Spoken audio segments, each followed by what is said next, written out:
Olá pessoal, estamos aqui em mais um episódio do meu canal, né?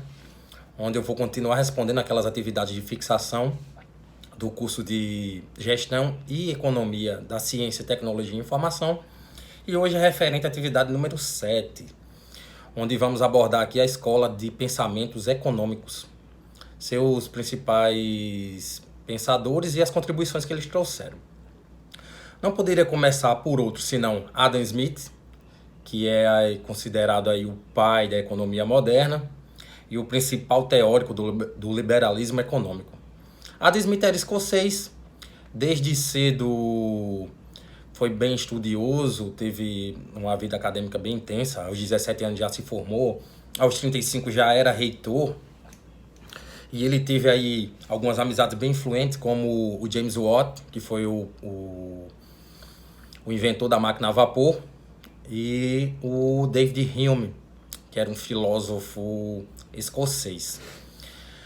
Bom, além disso, Adam Smith passou um tempo na França, num período bem conhecido, né, que trouxe excelentes ideias para a sociedade, que foi no período do Iluminismo, onde ele absorveu todas aquelas ideias, aqueles ideais de liberdade, certo?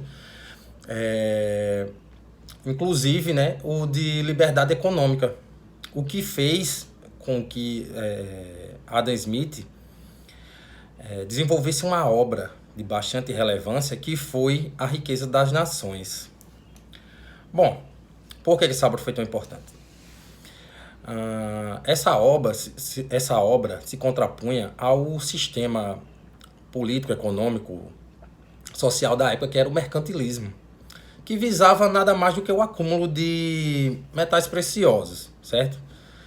Então, foi percebido ali por Adam Smith que esse sistema já estava ultrapassado, porque existiam países como Portugal, Espanha, que estavam ali com um grande acúmulo de material, no entanto a sua economia não estava lá, essas coisas.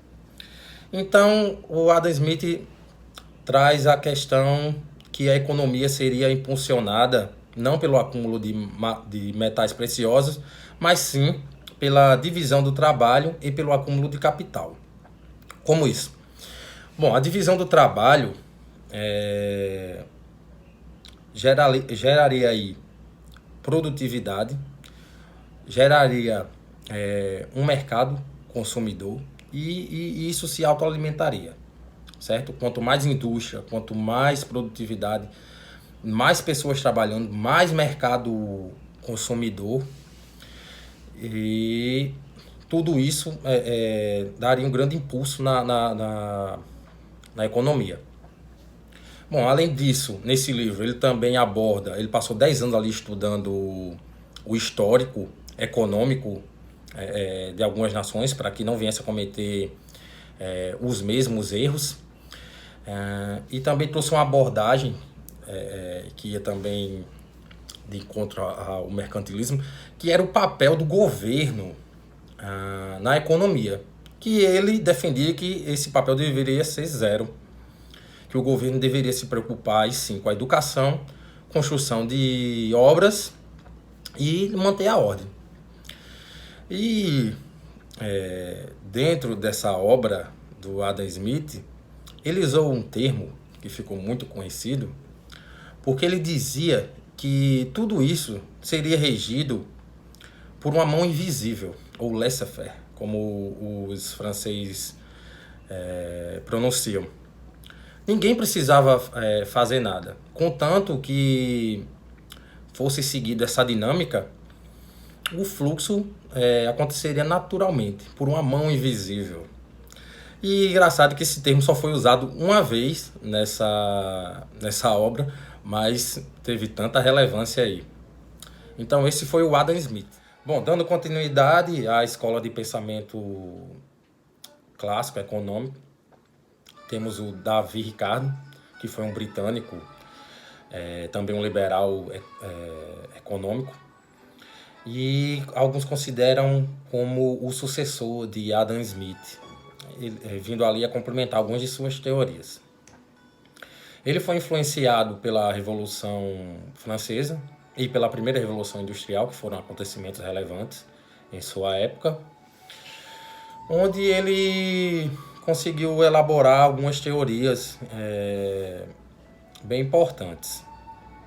Bom, uma das teorias foi a teoria do valor, onde ele dá a noção do produto, ele dá a noção de valor ao produto e a noção de riqueza também ao produto, onde esse valor está atrelado ao trabalho que se tem em fazer esse produto, por exemplo, as ferramentas que se usam, o custo dessas ferramentas, o tempo que se gasta em se fabricar esse produto.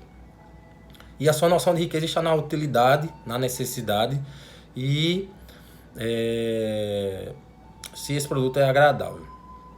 Bom, ele era contrário a Adam Smith no quesito do crescimento populacional, porque Adam Smith dizia que o crescimento populacional era favorável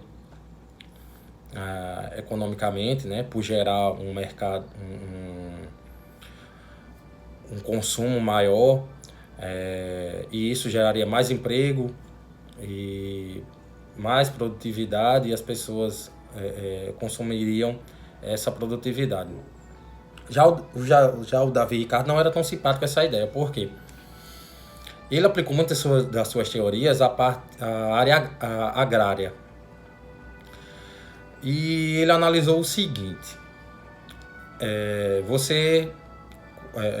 quando iniciava-se a produção agrária, se ocupava primeiro as terras mais férteis. Ou seja, que seriam mais fáceis o cultivo, você gastaria menos para produzir aqueles produtos agrários. À medida que houvesse um crescimento populacional, teria que se ocupar terras menos férteis. E quanto mais crescimento populacional, mais terras ruins seriam ocupadas para atender a demanda desse crescimento. O que acontece? Nas terras ruins de se cultivar, se gastaria muito mais para produzir. E o valor daquele produto na terra pouco fértil aumentaria. Sendo que, quando fosse repassado o mercado, o detentor da terra fértil venderia no mesmo preço, o mesmo produto. Entendeu? Então, isso geraria uma dificuldade para quem estivesse produzindo nas terras ruins. Outra teoria que divergiu um pouco das teorias de Adam Smith foi a teoria das vantagens. O Adam Smith elaborou a teoria da vantagem absoluta, onde ele dizia que, por exemplo, um país, para existir trocas de produtos entre países, compra e venda entre os países, né? Um fluxo ali de mercado, um país teria eficiência, por exemplo, em produzir um pente, e outro teria mais eficiência em produzir um lápis, e eles importariam o que eles têm menos eficiência de produzir e exportariam o que tem mais facilidade de produzir. Só que aí o Davi Ricardo colocou a seguinte situação: e se só um país tiver a eficiência de produzir os dois produtos? Foi aí que veio o teorema das vantagens variadas. Como é que seria aplicado? Por exemplo, esse país ele desenvolve melhor que o outro país os dois produtos. No entanto, o pente ele desenvolve com mais vantagem do que a caneta. Então, mesmo assim, ele passaria a priorizar o pente, né, o que é mais vantajoso ele produzir, para realizar essa troca e gerar esse fluxo de mercado entre os países. Bom, creio que a maior relevância do Davi Ricardo já foi abordado aqui. Bom, agora vamos trazer uma abordagem sobre o Thomas Malthus. Eu costumo brincar que ele é o Thanos aí dos pensadores econômicos. Bom, ele é britânico, foi professor de economia e também foi sacerdote da igreja anglicana. Cresceu ali num ambiente bem culto, já que seu pai tinha amigos influentes, como David Hume e Jean-Jacques Rousseau, né, bem conhecidos aí. E a sua obra de relevância foi um ensaio sobre o princípio da população. Ele fez isso de maneira anônima, porque essa obra foi uma crítica ao otimismo pós-Revolução Francesa e Revolução Industrial sobre o progresso tecnológico, que os otimistas acreditavam que isso resolveria todas as questões da humanidade, a ponto que se acabaria a fome e a miséria. E Malthus foi pessimista quanto a isso. Depois, né, de ser revelado, essa obra ficou conhecida pela teoria malthusiana. Bom, o que é que Malthus falava? Ele viu que a população aumentava numa taxa de crescimento geométrico.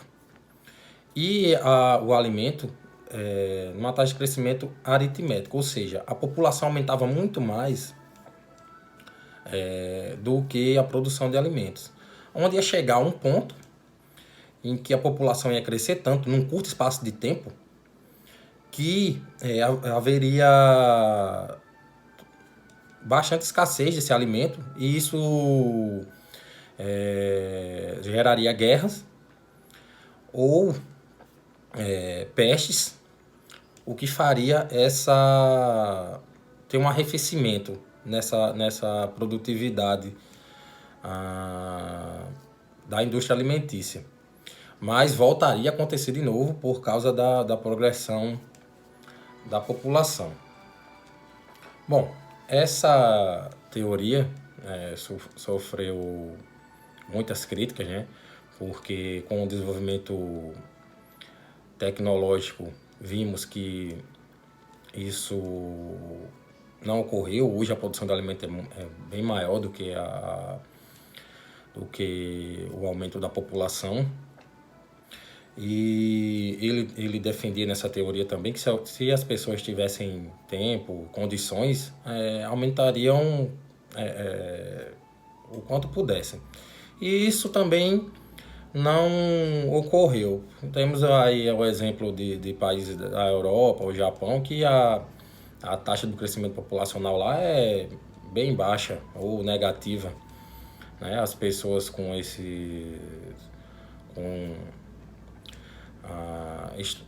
aumento da instrução e vivendo nesse meio tão corrido, né, de trabalho, de estudo, deixaram de ver vantagem, né, em se reproduzir, pelo menos nesses países. Mas o Malthus trouxe a atenção aí para quanto essa questão da produção, né. Temos um exemplo, não chega a tanto, mas, por exemplo, Bangladesh, a taxa lá demográfica, a densidade demográfica, perdão, é bem alta. Para você ver, é 30 vezes maior do que os Estados Unidos. Ou seja, se você pegar, mesmo que você pegar uma pessoa nos Estados Unidos e trocar por 30. Mas creio que no futuro eles vão conseguir superar isso. Bom, encerrando aqui essa série de pensadores da escola clássica, temos o Karl Marx, que era alemão, foi influenciado aí por Hegel e por Davi Ricardo. Teve uma carreira jornalística, mas produziu obras aí em várias áreas. E dentre elas, na economia, ele trouxe a obra O Capital, onde ele vai ser um crítico desses pensadores mencionados anteriormente, né? Ele vai criticar esse sistema que ficou conhecido como capitalismo, apesar de reconhecer o avanço tecnológico como algo que impulsiona a economia, que traz inovação, que traz solução para os problemas. Mas ele dizia também que esse avanço traria um desemprego tecnológico, porque as máquinas ficariam tão avançadas que substituiriam o trabalhador comum, né? O proletariado. E isso, de fato, ocorreu. Então,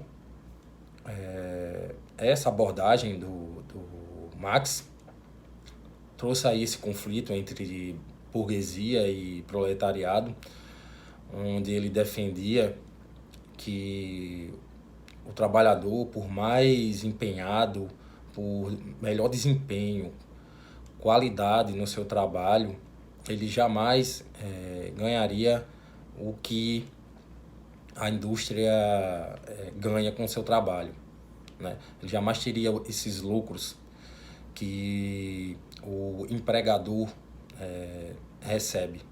A participação dele nesse lucro é muito pouco.